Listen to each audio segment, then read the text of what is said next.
Picture this: tens of thousands of sapiens bustling through the streets of ancient cities. Markets clamor with voices, temples echo with chants, and bureaucrats scramble to record taxes, trade, and laws. As the size and complexity of societies exploded, one major problem emerged: how to keep track of it all. That S, where Chapter 7 of Sapiens takes us, into the birth of writing and the early information revolution that laid the foundation for modern civilization. Welcome to Memory Overload, where Harari makes one powerful point. Humans invented writing not for poetry or storytelling, but to solve an administrative nightmare. So let's dive into how the need to manage data shaped the trajectory of humanity. The limits of human memory. Before writing, all societies relied on oral traditions. Knowledge, rules, genealogies, and religious beliefs were passed down by word of mouth. Elders were walking libraries. But as societies grew, oral memory hit its limits. Try remembering every tax paid by every family, or the property ownership of an entire city. This cognitive bottleneck was a real threat to the coherence and control of early complex societies. Harari highlights a pivotal truth. Our brains evolved to handle immediate, small-scale interactions, not to maintain records for thousands of strangers. Our memory is fallible and easily distorted. Oral traditions may preserve legends and morals, but they're poor at managing bureaucracy. Sooner or later, someone needed to write it down. The invention of writing. Born from bureaucracy. Here's the twist. Writing didn't originate with poets or prophets. It came from accountants. Around 3000 BCE in Mesopotamia, Sumerian bureaucrats developed cuneiform, the earliest known system of writing, not to capture grand tales, but to track crops, livestock, and labor. Think ledgers, not literature. Clay tablets filled with wedge-shaped marks represented quantities and names. These weren't creative expressions, they were administrative tools. Tax records, lists of temple offerings, and inventories of grain silos. Writing allowed rulers and priests to project their control far beyond what speech alone could manage. It turned empires from ephemeral structures into data-driven machines, from tokens to scripts. But the evolution of writing wasn't instant. It began with tokens. Before cuneiform, people used clay tokens to represent commodities. A small cone for a measure of barley, a disc for a sheep. Over time, these tokens were sealed in clay envelopes, which were then marked to indicate the contents. Eventually, someone realized they didn't need the tokens, the marks alone were enough. And just like that, symbolic representation was born. Soon, these marks developed into stylized symbols, and writing systems like cuneiform and Egyptian hieroglyphs took shape. A revolution had begun, one that would eventually give us alphabets, contracts, and novels. Information as power. What Harari drives home in this chapter is that writing shifted the balance of power. Control over written language became synonymous with political and religious dominance. In ancient Egypt, scribes were an elite class. Literacy wasn't widespread. It was a tool of the ruling few. If you controlled the script, you controlled the system. This control allowed centralized states to expand and administer vast populations. It let kings monitor their empires and priests enforce divine rules. Information became both a resource and a weapon. And here's a chilling realization. Writing began as a means to make humans more manageable.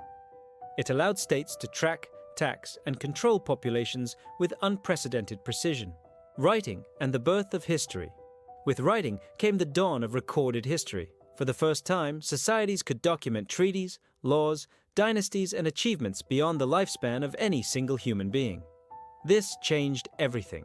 Oral stories morph over generations, but written texts can endure for millennia. Hammurabi's Code, the Egyptian Book of the Dead, and the Torah weren't just influential, they were persistent. Writing allowed civilizations to speak across time. It gave birth to law, to bureaucracy, to organized religion in its textual form. But it also gave rise to historical bias. As Harari points out, most early texts reflect the worldview of elites, kings, priests, and warriors, not farmers or slaves. Writing preserved memory, but it also enshrined inequality. Literacy and inequality. Let's talk about literacy. Writing didn't make societies more equal. Quite the opposite. As texts multiplied, those who could read and write gained immense power.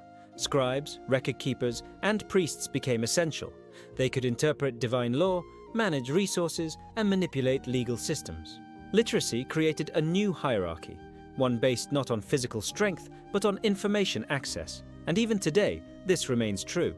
Literacy, and now digital literacy, is a gatekeeper of opportunity. Harari cleverly draws a line from ancient scribes to modern-day software engineers. In both cases, knowledge of a complex language, cuneiform or code, translates into disproportionate power. The ever-growing need for data. The invention of writing marked only the beginning of humanity's obsession with information. From clay tablets to scrolls, codices to printed books, punch cards to hard drives, our civilizations have constantly evolved to handle more data. Harari invites us to view this chapter not as ancient history, but as the prologue to our current information age. Today, we face an even more extreme version of memory overload. Governments, corporations, and individuals produce and store staggering amounts of data, far beyond what any human could comprehend. We're still building pyramids, only now they're digital. Massive data centers humming with servers, housing our economic systems, personal lives, and collective knowledge. Data versus understanding. But Harari adds a caution.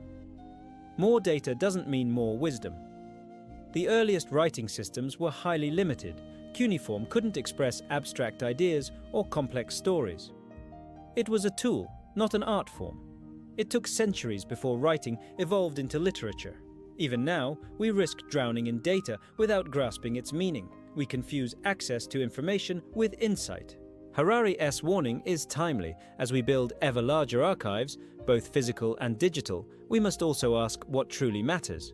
What are we remembering and why? Final reflection. A revolution still unfolding. So what's the big takeaway from Chapter 7? Writing didn't emerge to inspire or enlighten.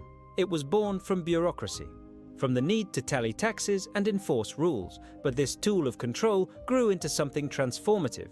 It laid the groundwork for law, religion, science, and storytelling. It gave us history, and with it, identity. Harari shows us that the invention of writing was one of the most radical shifts in human evolution.